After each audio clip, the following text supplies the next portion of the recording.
You'll take a flathead and push that lock out, and then I squeezed right across here and pulled back.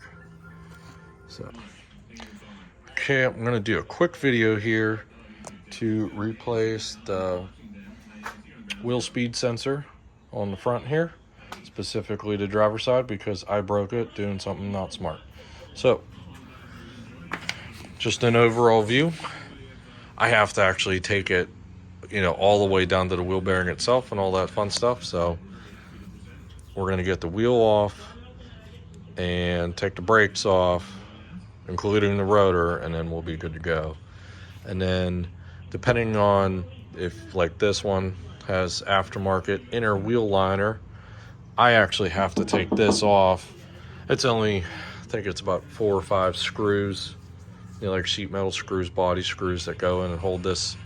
But I believe the factory one, you have enough room to reach up in there to do whatever. But I'll show you once we get there. So, okay, so first thing, wheel off.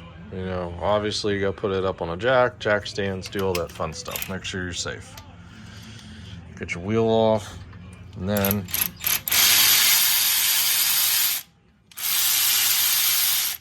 take that off. Get your caliper bolts. These are 13 millimeter. So do that. So we can take this off. For now, I'm just going to rest it there. You want to hang it up if you want, go for it. And then we're going to take these caliper bolts, that right here. Okay. Broke these loose.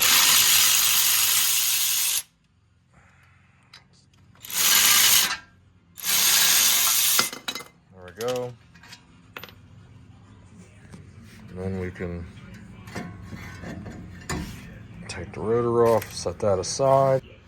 So this is a 5 millimeter hex.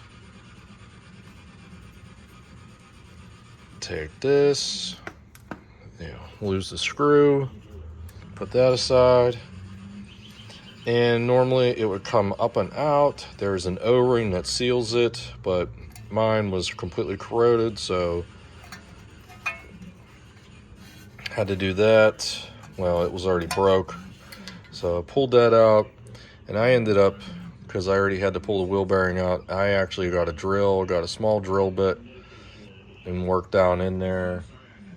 And then I stepped up a little bit bigger so I could get to the outer edge, and I just worked on like basically breaking the rest of it out. But not, I didn't go super deep. I only went a little bit, and then I was able to pull it out.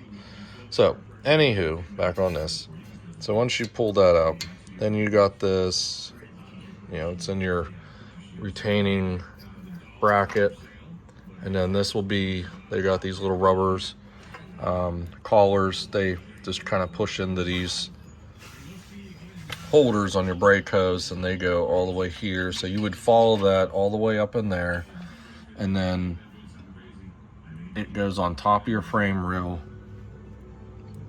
and that connector's right behind your shock mount. These two holes hold that connector on the other side. So now we would go to, for me, I gotta take out this wheel liner, but a normal Jeep, factory Jeep, I believe you can get everything back there. You would have to double check that. Otherwise, I'd say just pull the wheel liner out.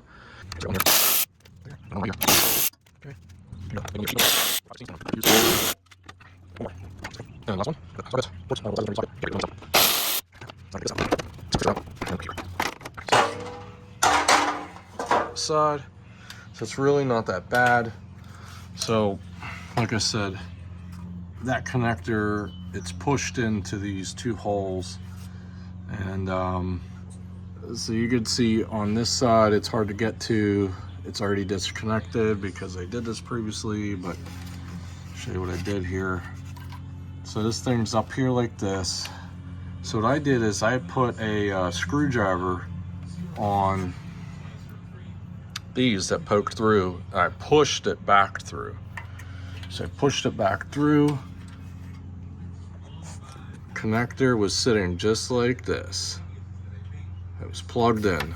So I gotta show you I was holding it like this. I got a flat head. This, it's like a lock for the plug itself.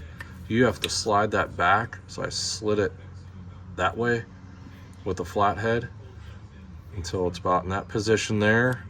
And then I was able to get my hands on it. And then from there, I actually squeezed down on all of this and, you know, pulled it that way and then pulled outward on the connector. And then I was able to get it, you know, unplugged there, and then I just fished it out. So now I'm gonna do the opposite to put it back. Okay, so I got that all together. Just pushed it in, just showing you what it looks like. And that's what you'll come across when you first go to do this, that clip. That's how it's gonna look once it's all secure. And like I said, you'll take a flathead and push that lock out, and then you'll be able to pull this stuff apart, squeezed right across here and pulled back. So now I'm gonna flip-flop everything here. Okay, I got to the most important part. So now got my sensor back pretty much where it is. So I'm gonna turn, I'm gonna line up those retainers, push those back in. So now it's all back in, not coming out. Double check just to make sure. No,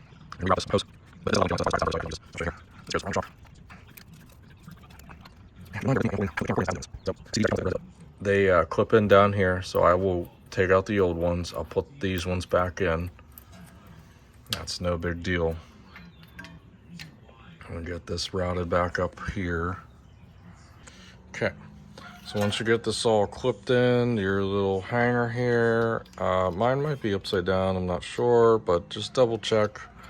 Once you get all that secured and routed, that's fine. You're gonna bring this back through here. So now all we need to do is put some grease on this. Keep this all lubricated. So when I first put it in, I had it clocked more this way. That way the wire was clearing as I pushed it in. So I get it pushed in so far, and now I'm just swiveling it over. So that way, yeah, there we go. So now the harness is clear, and now I can put my bolt in. So we'll get that in there and tightened up and be good to go. So once you're all good, that's what it looks like. All secured. And then I'll finish securing it to that brake hose once I get the rotor and everything back on here. Throw your brakes on, put the wheel back on, throw it back down, go four-wheeling, rip it out again with a tree or something. Thanks for watching.